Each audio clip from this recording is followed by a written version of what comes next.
Cavarzere. L'assessore al bilancio Andrea Orlandin annuncia una nuova manovra a sostegno del territorio intrapresa dall'amministrazione comunale. Grazie a un accordo con il Consorzio Veneto Garanzie sono stati stanziati fondi sufficienti a garantire prestiti al mondo produttivo per un importo totale di 120.000 euro a condizioni particolarmente vantaggiose che si possono così riassumere. Tasso di interesse bancario fisso alle imprese del 0,70% annuo, nessuna spesa di istruttoria e nessuna commissione di garanzia applicata al richiedente e documentazione di istruttoria semplificata.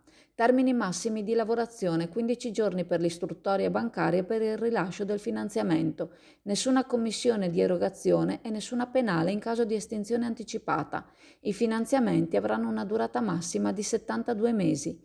L'operazione, spiega l'assessore, se accolta positivamente dal mondo produttivo, potrà essere velocemente riproposta e ampliata grazie a un rapporto con il consorzio particolarmente vantaggioso per il Comune, che consentirà di erogare garanzie importanti senza gravare troppo sul bilancio dell'ente.